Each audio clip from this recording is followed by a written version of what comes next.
Pemirsa, emiten produsen bahan bangunan plastik PT Impact Pratama Industri Tbk atau IMPC mencatatkan kinerja positif hingga paruh pertama 2025. Pendapatan dan juga laba bersih perseroan kompak meningkat. PT Impact Pratama Industri Tbk atau IMPC meraup pendapatan bersih 1,9 triliun rupiah hingga Juni 2025. Angka ini naik 5,91% secara tahunan dari 1,79 triliun rupiah pada periode sama tahun lalu. Pendapatan tersebut didapatkan setelah dikurangi potongan penjualan sebesar 39,49 miliar rupiah dan retur penjualan 1,65 miliar rupiah. Kenaikan pendapatan diiringi lonjakan beban pokok pendapatan sebesar 6,80% secara tahunan menjadi 1,16 triliun rupiah per Juni 2025. Meski beban naik, IMPC masih mampu meningkatkan laba periode berjalan yang dapat diatribusikan kepada pemilik entitas induk sebesar 295,63 miliar rupiah atau naik 8,39% dibandingkan Juni 2024. Per akhir Juni 2025, total aset IMPC tercatat sebesar 4,58 triliun rupiah dengan total likuiditas mencapai 2,13 triliun rupiah dan ekuitas sebesar 2,45 triliun rupiah. Kinerja positif ini menunjukkan fundamental bisnis yang kuat di tengah tantangan industri. Berbagai sumber untuk ID Action. Terima kasih Anda masih bergabung sama kami. Pemirsa, PT Unilever Indonesia Tbk atau UNVR mencatatkan kinerja keuangan yang menunjukkan arah pemulihan pada semester 1 2025.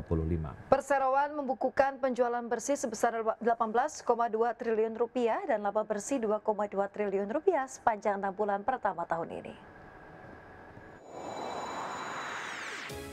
PT Unilever Indonesia Tbk atau UNVR mencatatkan kinerja keuangan yang menunjukkan arah pemulihan pada semester pertama 2025. Perseroan bukan penjualan bersih sebesar 18,2 triliun rupiah dan laba bersih sebesar 2,2 triliun rupiah sepanjang 6 bulan pertama tahun ini.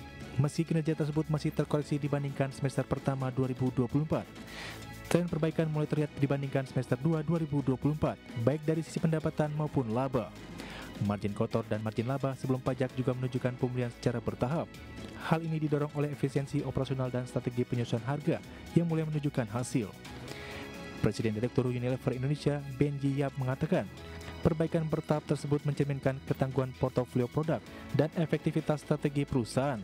Benji menambahkan langkah strategis yang telah diambil mulai membuahkan hasil dan menjadi landasan kuat bagi perusahaan untuk kembali tumbuh mulai kuartal 3 2025. Pemulihan margin juga dipacu oleh penyesuaian harga jual, normalisasi distribusi, dan penurunan harga bahan baku utama. Sebagai bagian dari strategi penciptaan nilai jangka panjang, Unilever Indonesia mengumumkan rencana pembelian kembali saham atau buyback dengan nilai maksimum 2 triliun rupiah. Aksi ini mencerminkan keyakinan manajemen terhadap prospek bisnis jangka panjang dan komitmen untuk memberikan nilai tambah bagi pemegang saham. Berbagai sumber untuk ID Action.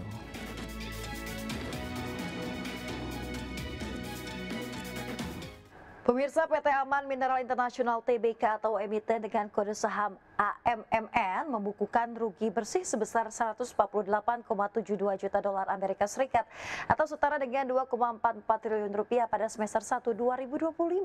Ya, catatan rugi tersebut berbanding terbalik dari capaian laba bersih sebesar 475,24 juta dolar Amerika pada semester 1 tahun 2024. Adapun rugi bersih yang dibukukan perseroan sejalan dengan kinerja penjualan bersih yang menyusut menjadi 182,59 juta dolar dan penjualan bersih Aman Mineral sebagian besar berasal dari penjualan katoda tembaga yang mencapai 18.522 ton atau setara dengan 41 juta pon.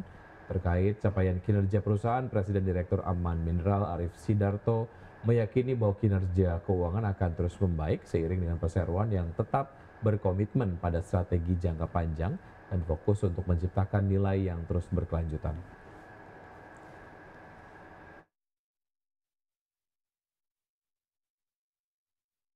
Pemirsa, PT Saratoga Investama Sedaya Tbk atau SRTG cetak kinerja kurang mengesankan setelah rugi neto atas investasi pada saham dan juga efek lainnya naik di semester 1 2025. Ya, melansir laporan keuangan, SRTG menderita kerugian neto atas investasi pada saham dan efek lainnya sebesar 1,82 triliun rupiah per semester 1 tahun ini.